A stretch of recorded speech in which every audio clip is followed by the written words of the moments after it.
Well, this is video 8 compilation of my TV recordings on the other video decks. Super Beta, VHS, Super VHS, whatever. This one was started 36 years ago today, May 26, 1989. David Bowie and Tin Machine on Week in Rock being interviewed about the return to a harder edge sound for rock's greatest chameleon. Tin Machine, welcome to the Week in Rock. He's not good on first takes. You've got to work. Just work your method. His method, you know. Hi, this is Tin Machine. Welcome to the Week in Rock. Sorry, I screwed that one up. No, can we have it again, please? Hi, this is Tin Machine. Welcome to the Week in Rock. One more, please. Hi, this is Tin Machine, and you're watching The Week in Rock. Brand new album this week under a brand new name. Tin Machine is the title of the LP and the name of the group that Bowie assembled to record it. It's a harder, more guitar-driven record than anything else he's done in years. The group will start touring next month, but we dropped in on a rehearsal session in New York on Tuesday to check them out in advance. This is Tin Machine. Tony Sales on bass, Reeves Gabrels on lead guitar, Hunt Sales on drums, and last but certainly not least, David Bowie, who sings. Tin Machine is a garage band with a budget, as one of them puts it. Bowie writes the lyrics and also plays occasional guitar, but this is not your typical David Bowie project, thus the anonymous name. Now, the reason the name's Tin Machine is Helen Hayes was already used. There was absolutely no reasoning behind that whatsoever. It's just that you need a name, so that's a name. It really didn't bother us. But we did do a fair amount of rationalizing after the fact. If you want Such to as what? Well, the fact It sounded like Iron Butterfly, and it was like a puny Iron Butterfly. Yeah, or it was tin, which is kind of like The worst kind of metal. The worst kind of metal available, and machine just implied I don't racket. even know these guys.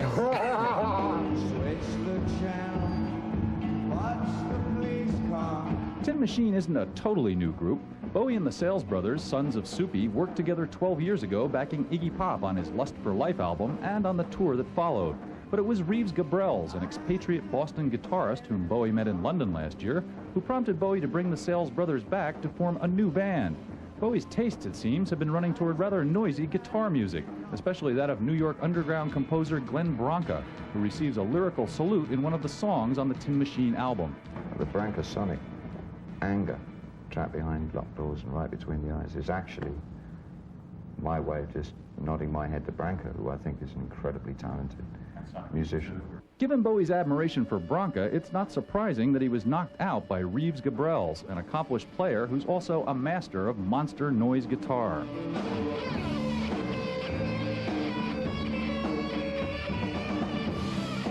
It was such fun to work with a guitar player who had a different kind of intelligence in terms of what he wanted to play than some of the other guys I've worked with.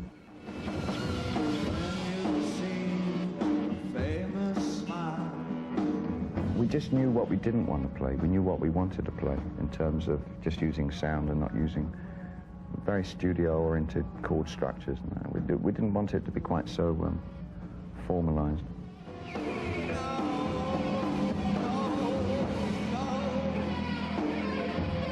You just have to assume that all notes are equal.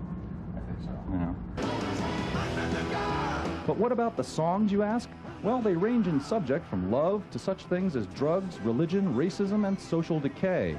But according to Bowie, he had no intention of joining the now fashionable rush to write a so-called political record. There's not much soapboxing on the album, believe it or not. I mean, they're very fast lyrics, and they were the immediate things that I was thinking of.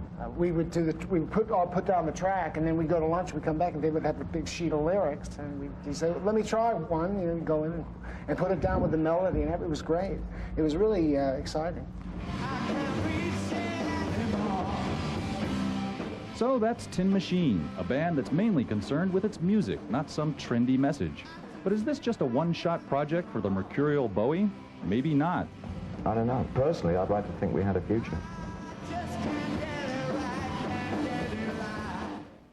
Tin Machine will make its debut at the International Rock Awards show in New York City on Wednesday night, where they'll be augmented by the unofficial fifth member you just saw there, Kevin Armstrong, who worked with Bowie on Iggy Pop's Blah Blah Blah album. Tin Machine will mount a modest U.S. tour next month, but specific dates have yet to be announced. We'll keep you posted. Also back in action after a much long stuff, too. We'll see you then. All right, we haven't done this one, rough one. Okay, rough one, let's do it.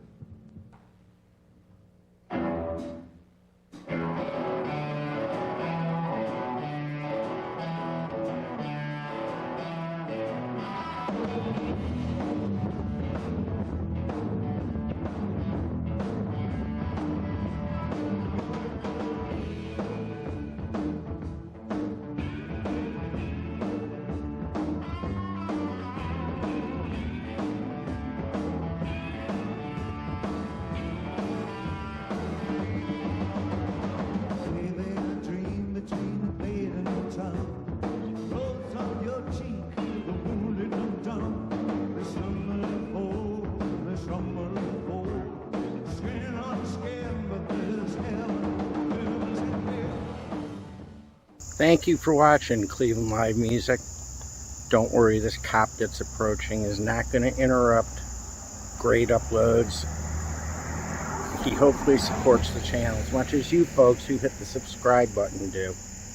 There's Patreon and GoFundMe information that I doubt he's going to do. But you can. But subscribe. Keep watching. That's all that counts.